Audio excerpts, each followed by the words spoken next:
while I was there, I grew a beard for the first time because the razor blades were too dull. They had 2 razor blades for 30 men all week. I said, well, I won't get sharp razor blades. And he said, well, you might cut yourself. So anyway, so I've had the beard ever since. Wow, that's amazing. You said the ethics have changed since when you did that, Mm-hmm. and you wouldn't send would you send someone to do a story like that when you were editor?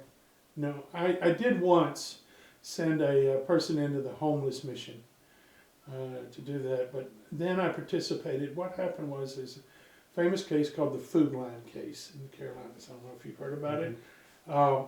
And what happened there is that I believe it was ABC, the network that was filming it undercover with their undercover cameras, which are much more difficult to deal with than being a reporter undercover. They had some kind of pressure that things weren't moving along fast enough, so the reporter encouraged the employees to put bad meat or meat past its expiration date out there. And that broke the rule of being a passive observer that we always abided by. But they forced something to happen, and that was a kind of an entrapment in my mind. Anyway, so when it went to court,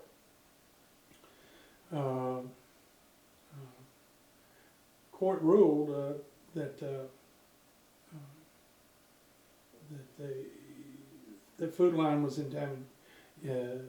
entitled to win this case because they were enticed into doing this. Well, huge amount of damages, and there were a couple of 3 other cases nationwide at the same time.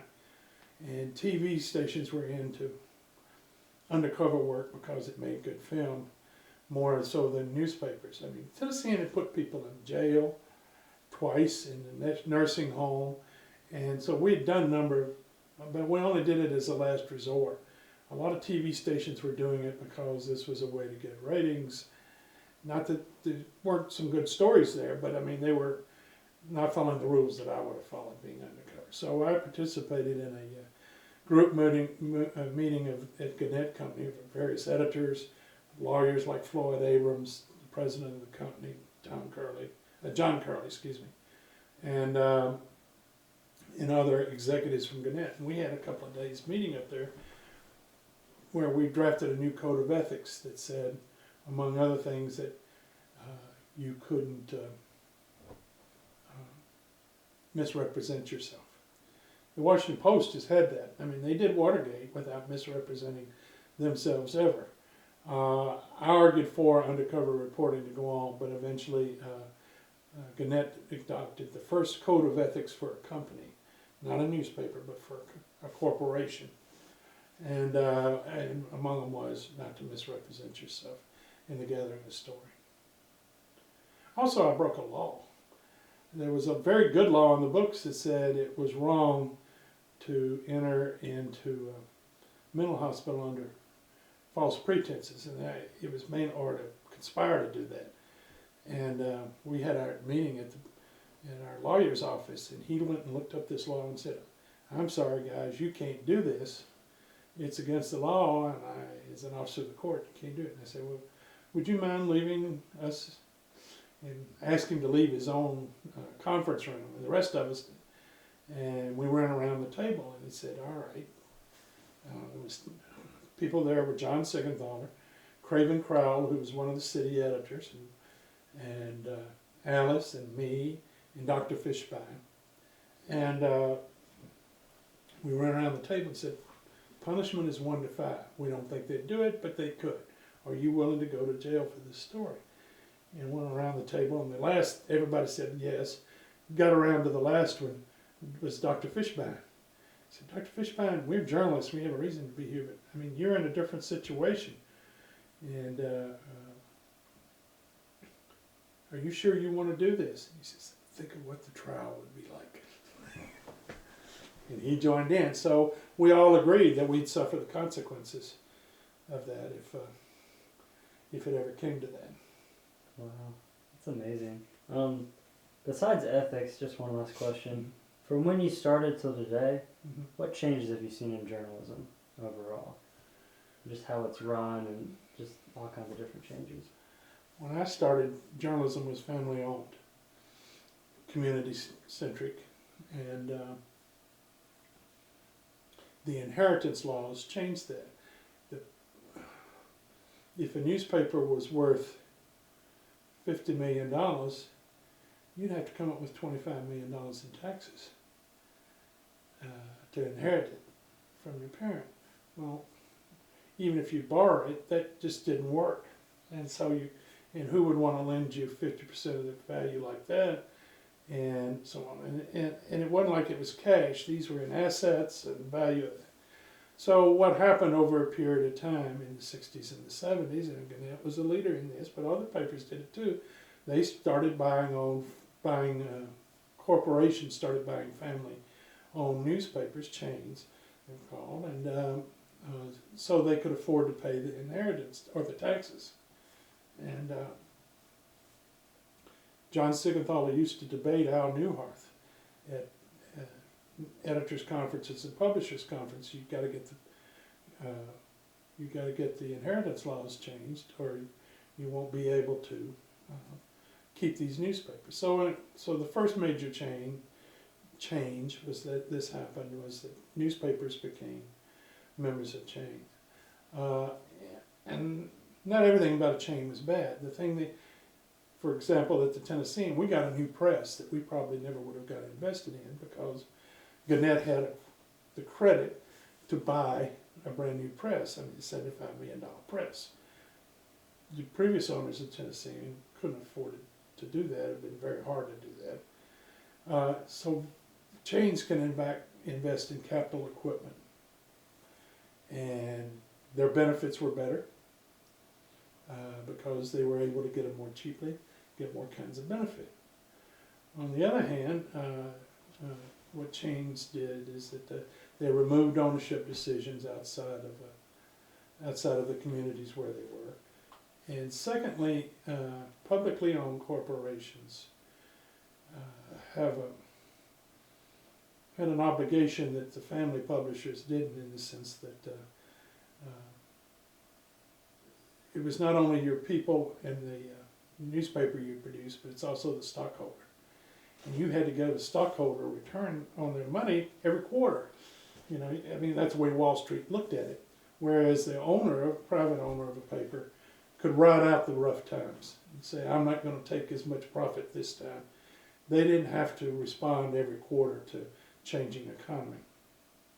The chains had fewer sacred cows editorially, whereas in family-owned newspapers, they were usually aligned with a political party or a political group, and they went over the top, and that happened in Nashville between the Banner and the Tennessean all the time. And so chains ended most of that sacred cow business, but in doing so, some people said, well, it became a much more bland place to be. I mean, in the days I worked with the Tennessean and the Banner, you had to get it right, or you knew the Banner would stick it up your behind for getting it wrong the next day or that afternoon. So the competition was good, but what happened is that television ability was the first harbinger of instant news. Was when television news came on at 5 o'clock in the evening or 6 o'clock for the local news here. It was the first blow against newspapers, in that afternoon newspapers only had the morning news cycle to deal with. I mean, the Banner's deadline for being an afternoon paper, to have it on your driveway at 5:30 in the afternoon. If you lived in Nashville, that deadline for them was about 12:15, 12:30 to get it there in 4.5 hours. For the counties outside of Nashville, their deadline was 9:15 in the morning. So they didn't have any news except what they had gotten that the Tennessean may have missed, the morning paper had missed. The morning papers had that time between midnight and 7 o'clock in the morning, or 6 o'clock in the morning, get it edited into it. So they had an advantage while everybody was asleep. But the first blow was the afternoon newspapers, especially in big cities. And then essentially what happened is that the quicker platforms for getting breaking news convenient to develop. Used to anger me to no end. Our first edition would come out at 11 o'clock at night, and I'd be working till midnight. And I'd drive home, and I'd hear the radio station reading the stories out of the Tennessean without crediting it. You know what happened, especially breaking news things. They had no reporters, most of them. Few did, not many. But they would just read it without any shame. Well, what happened is that the competitiveness, when there was only one newspaper, changed. And the people we did compete with then were the television stations. And there were 3 of them, but they were always going to get the breaking news if it happened before 6 o'clock. So that changed how it works. And then, I don't have to tell you what has happened since then. You know, the whole digital approach to news, online availability has changed the way news. What has happened is that online news is sort of like AP used to provide. You know, get it right away and send it out. And a friend of mine who worked at UPI, when UPI was a strong competitor of AP, said, get it first, correct it later. That's what we used to say about them, you know, and their competitiveness. Well, there is still the notion that you have a competitor that is competing with you on the same deadlines. It helps you make sure you get it right. Well, there's less competition for newspapers, of like-minded newspapers. They're competing against different platforms.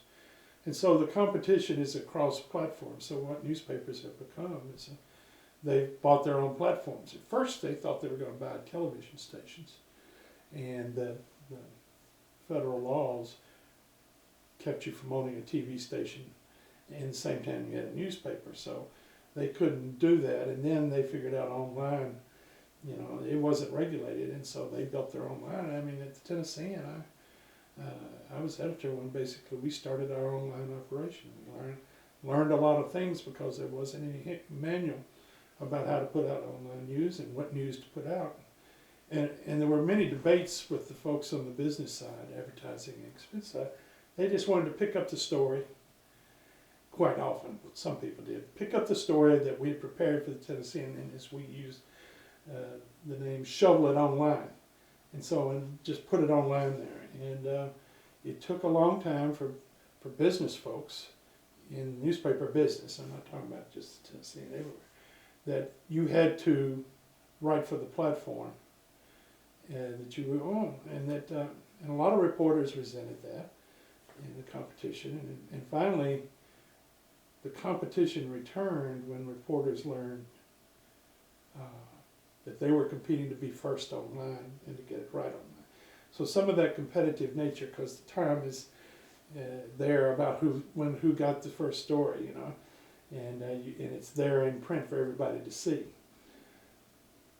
So what has happened is that the news content is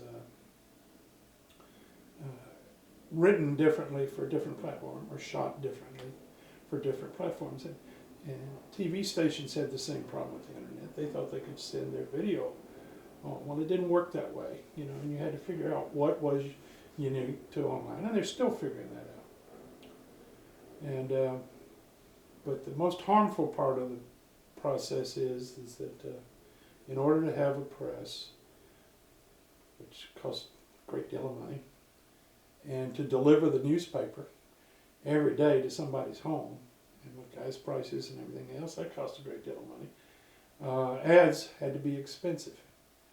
And still, the newspapers are the only product I know of that are delivered to your home every day. The post office delivers, but I'm talking about a singular product that's delivered. Well, what happened with newspapers is that the business model doesn't work online. And so online cannot afford to pay for journalism, because journalism isn't cheap.